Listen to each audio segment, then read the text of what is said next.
I shouldn't have agreed to live with my mother-in-law. While enduring her usual nagging, I let out a deep sigh. My name is Sarah, and I'm 31 years old. I married my husband, Chris, who is 28, 3 years ago. Although we encountered minor issues at the beginning of our life together, we managed to work things out, just the two of us. A year after our marriage, Chris's father passed away. Feeling that we couldn't leave his disheartened mother alone, Chris suggested we start living with her at his parents' house. Little did we know that my mother-in-law would turn out to have such a terrible personality. It would have been bearable if it were just her nagging, but what she spouts are outright personal attacks. And they are completely baseless too. You're always holed up in your room playing on the computer, do some work for once, you freeloader. I can hear her snide voice from the hallway. She came to scold me right after breakfast. And to think, I was the one who prepared that breakfast. I have to hold back the urge to retort. For today, at least. After you finish breakfast, I was planning to clean up. Besides, I'm not playing on the computer. I'm working. You always have an excuse. You think I'm dumb just because I don't understand computers, don't you? It's not an excuse. Nowadays, people work all day on computers. I leverage my certified public accountant credentials to work from home. Although I worked in a senior's office for a while after getting a job, now I take on work individually. Since most of the work can be done at home on the computer, I'm dedicated to working from home to balance it with household chores. Even after explaining this to my mother-in-law, she dismissed it with a, "You're just doing piecework, aren't you?" It seems she believes my work can only be part-time or piecework at home. Is it because she can't keep up with modern times that she resorts to baseless sarcasm? Or perhaps because she just wants material for her harassment on me? Probably both. Anyway, I intend to work actively all my life, and it's clear we just don't see eye to eye. Despite my mother-in-law's prejudice, I've managed to balance my work and household duties. I wake up early in the morning to prepare breakfast and lunch for 3. For dinner, I lay out a menu focused on vegetables and light flavors, paying attention to health. And I don't skimp on cleaning either. It seems my approach has had the opposite effect on my mother-in-law. She has stopped doing any household chores herself, constantly complaining about me instead. She spends her days watching TV or occasionally going out for coffee with friends, leading a carefree life. And yet, she has the nerve to call me, a person with high social esteem, a freeloader. I'd like to throw her words right back at her. One day, while feeling frustrated, I was shocked to see the credit card bill that arrived in the mail. What's this? A suit for $1,500, a bag for $2,000. I don't remember buying anything so expensive. Upon closer inspection, the purchases were made with my husband's card. I immediately asked him about it. "Hey, did you buy a suit and a bag?" "You got me." "Yeah, I did." "Needed them for work." "Needed for work? But you're in a regular sales job, aren't you? You don't need anything this expensive." Until now, my husband's suits were around $300, and he bought bags for a similar amount. Nah, good stuff is totally different. It makes me feel more composed and, above all, the appearance is on another level. See? I've gotten cooler recently, right? Do you think so? To me, it doesn't seem that way at all. A young guy in his 20s wearing a suit that's beyond his means looks like he's being swallowed by the suit, which I find rather unsightly. Sarah, you really have no eye for this. My mother-in-law barged into our conversation with gusto. Chris, you look fantastic. Really cool. Thanks, Mom. How dare you criticize how your husband spends his money when you're living off his earnings? Who do you think you are? I was furious with my mother-in-law for intruding into our conversation and making such baseless claims. The nerve, I thought, that's my line. But more than my incomprehensible mother-in-law, my anger grew towards my husband, who didn't back me up at all. I had a lot to say to my husband, but I knew it would end up with my mother-in-law defending him and screeching at me. So, I just warned him, anyway, please refrain from making such expensive purchases. Or at least, consult me beforehand, and left it at that. However, my advice had no effect. My husband's spending only continued to increase. And the expenses were all for entertainment, lavish meals at restaurants, high-end brand scarves and wallets, long-distance taxi fares. There was nothing that seemed truly necessary for work. My husband wasn't like this when we got married. The major factor behind his change was my mother-in-law. You're the man of the house, so act like it. Never help with the housework. Don't let her boss you around just because she's older. You need to show her who's in charge. Like a spell, my mother-in-law chanted this to my husband every day. My indecisive husband, lacking his own will, easily got swept up in her words. To bring back his kind nature, I had to seal away my mother-in-law's cursed words. I resolved to confront her and headed to her room. What do you want? I'm busy, so keep it brief, please. While watching a talk show and sipping her coffee, my mother-in-law spoke with a look of boredom. Listen, we can't save any money because of Chris's wasteful spending. We absolutely need savings for house repairs or illnesses. Anything that might come up. That's just because you're bad at managing money. At his age, he should be making about $90,000 a year, right? You're off by an order of magnitude. Wait, he's making $100,000 a year? To her, an order of magnitude seemed to mean increments of $10,000, but I kept silent. Taking my silence as confirmation, her eyes gleamed. Anyway, could you also tell Chris to stop his wasteful spending? Okay, is that all? If you're done, can you leave? She shooed me away as if I were a dog or a cat, waving her hand dismissively. This is hopeless. A few days later, my mother-in-law stormed into my room, breathing heavily. What do you want, barging in like this? With a smug look, she thrust a green paper at me. Sign this now and get a divorce. You were after Chris's money from the start, you gold digger. Chris has already signed in the divorce oath she held. I snatched the divorce oath from her hand and headed straight to Chris's room. Chris, did you sign this? Yeah, Mom said you were only after my money. I see. And you believed her? Well, she's my mom. His response made up my mind. All right. Let's get a divorce. I packed the divorce oath, my laptop, valuables, and clothes into a suitcase and left my in-laws' house. My parents' house was too far away to return to on a whim. For now, I checked into a business hotel to calm down. Getting a divorce was a definite decision for me. To top it off, I can't believe that I was accused of being after the money. I couldn't imagine living with a man who had given up using his own brain and had a dependent personality. I'll sign the divorce oath to send it to Chris tomorrow. I don't mind getting a divorce at all. In fact, it's a welcome escape, and I have no intention of fighting it.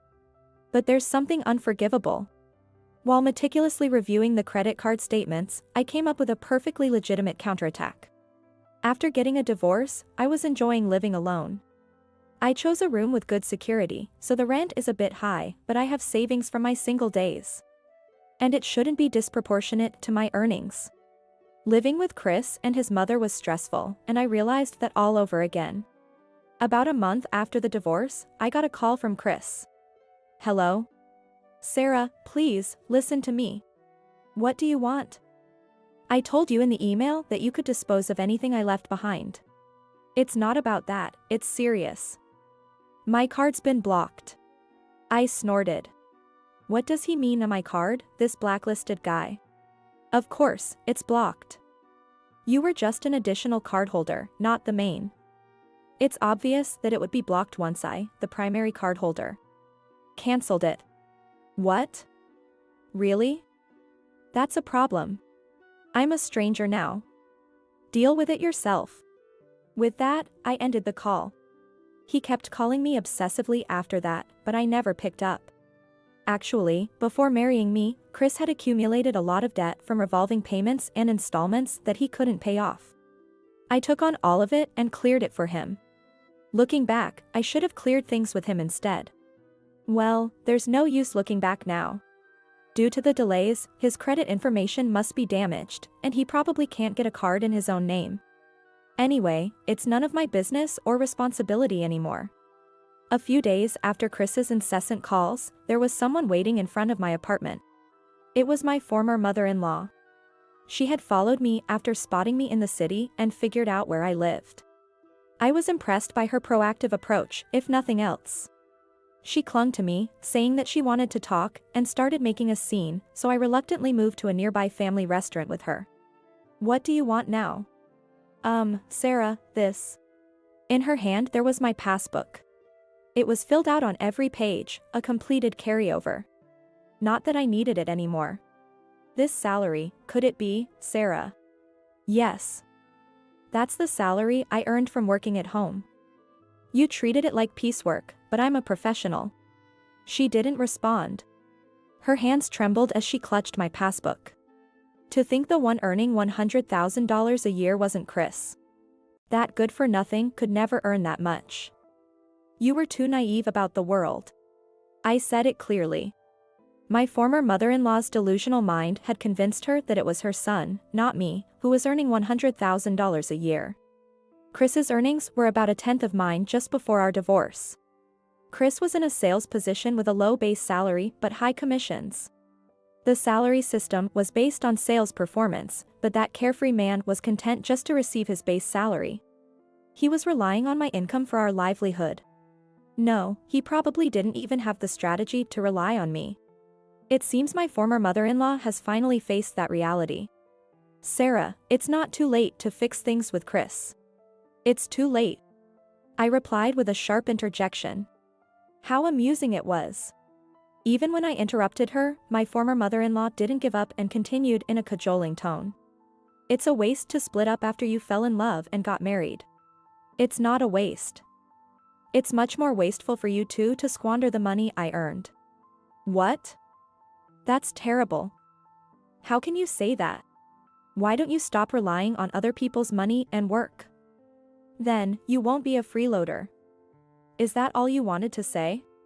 To abandon an elderly person in need, you monster." Ignoring my former mother-in-law's howls, I confidently left the diner. I felt relieved from the stress of living together. After witnessing my former mother-in-law's tantrum, it was time to deliver the final blow to Chris. I decided to execute the final part of my plan. Friday night. I waited in front of a building in the entertainment district. It housed several dubious shops, including a nightclub Chris frequented. Just after 9 p.m., Chris appeared. He was arm in arm with a flashy woman who seemed to be a stripper there. "Sarah. Why are you here?" "As usual, you're clueless." "I'm here because my card is being used to pay for this place." The payment details listed this club's name several times. And it was always used on Fridays. Knowing the club's name, it was easy to find the address. "Chris, who is this woman?" The woman clinging to Chris looked to be in her early 20s. She was wearing a miniskirt that almost revealed her underwear and a blouse with a deep neckline. "Pleased to meet you. I'm Chris's ex-wife, so basically a stranger to him." "Hey, Sarah. I came here today because I have something to tell you." "Chris. Please return the money I paid off for your debts before our marriage and the money you wasted during our marriage. I'll be sending a legal notice through a lawyer soon, so please respond to it. And you, it seems you've had a lot bought for you by him. But it all came from my money." "Wait, Sarah." Ignoring Chris's calls, I walked away with my heels clicking. How about that for a cool woman? Behind me, I could hear Chris and the woman arguing. The stripper with Chris was likely his affair partner. The credit card statements included expensive makeup and clothes from brands popular with young women. And even charges for short stays at hotels. These suspicious purchases were all concentrated on Fridays. Of course, the payments at the nightclub were also on Fridays. It turned out that Chris had been spending his Friday afternoons on dates with his affair partner. He would spoil her with expensive gifts and then take her to the nightclub for a companion outing. I decided to deal the final blow directly to Chris after seeing this pattern in the statements. I wasn't sure what the affair partner would do once she knew about Chris's financial situation, but I could guess it wouldn't end well. Afterward, as I declared, I sent a legal notice through a lawyer demanding repayment of the money. When it reached Chris and his mother, they came to the lawyer's office. They begged for help, saying, "You're supposed to help people in trouble, right? When the lawyer, Michael, asked about their situation, he learned that their house was filled with collection notices. Credit card bills, utilities, and even taxes.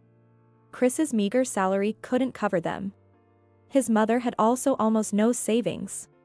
Moreover, Chris's affair partner had demanded a large sum, claiming, "I didn't know he was married. I was deceived. Pay me compensation. We can't afford to pay for Sarah's credit card bills right now. We need a way to write off this debt," they said. But they were consulting the wrong person. After all, they were speaking to my lawyer, who represents the opposing side. "If you have a house, why don't you sell it and use the proceeds for repayment and compensation?" Michael suggested, then firmly added. "If you decide not to repay Sarah, of course, it will lead to a lawsuit." Hearing this, Chris and his mother left with their shoulders slumped. Later, they contacted Michael, saying they would sell the house to repay the debt and asked for some time. That was to be expected, they had no other choice. It took some time, but I got back the money Chris had squandered. Given the ordeal I went through, it would be justified to demand not only this repayment but also compensation for my distress. Considering I'm letting them off with just the credit card bills, they should be grateful. I also made them sign a document promising not to approach me. They will never appear in front of me again. Ah, what a relief. Alone in my comfortable apartment, I laughed out loud. Now, about Chris and his mother settled their debts by selling their house. Afterwards, they reportedly rented a room in a rundown apartment nearby. I've passed by that apartment, it's covered in ivy, with peeling paint, looking at least 50 years old. That must have been what they could afford with Chris's salary and his mother's pension. Far from learning his lesson, Chris became even less motivated and was eventually fired. Then, without looking for another job, he spent his days drinking at home. Eventually, he fell down the apartment stairs while drunk and was taken to the hospital by ambulance. While busy caring for hospitalized Chris and figuring out how to pay for his hospital bills, his mother ended up bedridden with a severe back problem. Because she became immobile, her dementia progressed, and she became unable to live alone. She's now waiting for a place in a cheap facility. I got a call from a relative of Chris, who informed me about their dire situation without me even asking. They even asked if I had any intentions of reconciling with Chris for their sake, but my answer was, of course no. The relative must have anticipated my response because I haven't received any more calls since then. 2 years have passed since the whole ordeal and I've moved again. This time, I'm not living alone. I'm living with a partner I plan to spend my life with. After divorcing Chris, I changed my way of working. I moved back to my parents' house and started working full-time at an office within commuting distance. Not just because my former mother-in-law was getting older, but my parents are too, and I wanted to be there to help them if needed. It was at this new job that I met my current husband. A year younger than me, he's dependable, a stark contrast to Chris. Most importantly, he loves and cherishes me. With my previous husband, I couldn't even consider having children because of his unstable income and personality. But with my current husband, I feel we can tackle parenting together. Holding a positive pregnancy test, I can't help but smile, imagining my husband's joyous reaction. This time, I'm determined to build a proper family and seize happiness.